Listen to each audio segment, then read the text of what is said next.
வணக்கம். தமிழக வெற்றி கழகத்தின் தேர்தல் பிரச்சார சட்ட பாதுகாப்பு குழுவானது தற்பொழுது தமிழக வெற்றி கழகத்தின் தலைவர் விஜய் அவர்களால் அறிவிக்கப்பட்டிருக்கிறது. இந்த குழுவிற்கு டிடிஆர் நிர்மல்குமார் இணை பொதுச் செயலாளர் அவர்கள் தலைமையில் இந்த குழுவானது அமைக்கப்பட்டிருக்கிறது.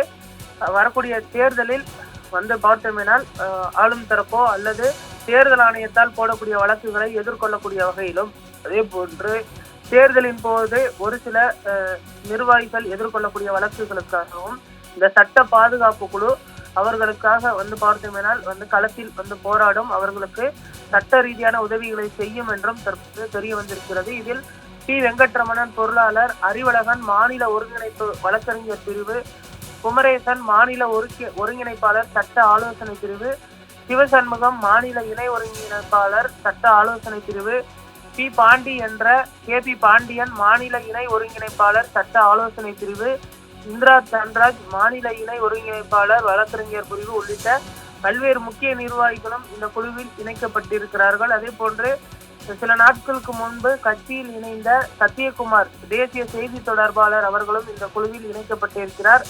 ரேவந்த் சரண் பார்த்தோம்னால் ஒருங்கிணைப்பாளர், அவருக்கும் இந்த பொறுப்பானது வழங்கப்பட்டிருக்கிறது. மொத்தம் 34 நபர்களுக்கு இந்த குழு இடம் கிடைக்கப்பட்டிருப்பது குறிப்பிடத்தக்கது.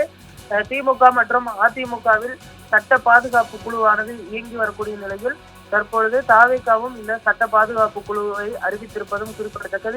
விரைவில் தேர்தல் சுற்றுப்பயண குழு, அதே போன்று பல்வேறு குழுக்களும் அறிவிக்கப்படும் என்றும் தற்பொழுது தாவேகா தரப்பில் தெரிவிக்கப்பட்டிருக்கிறது. நாளை மறுதினம் தமிழக வெற்றி கழகத்தின் 3ஆம் ஆண்டு கொண்டாட்டமானது நடைபெற இருக்கக்கூடிய சூழலில் பிப்ரவரி மாதத்திலிருந்து தாவேகாவின் தேர்தல் பணிகள் விறுவிறுப்படையும் என்றும் எதிர்பார்க்கப்படுகிறது.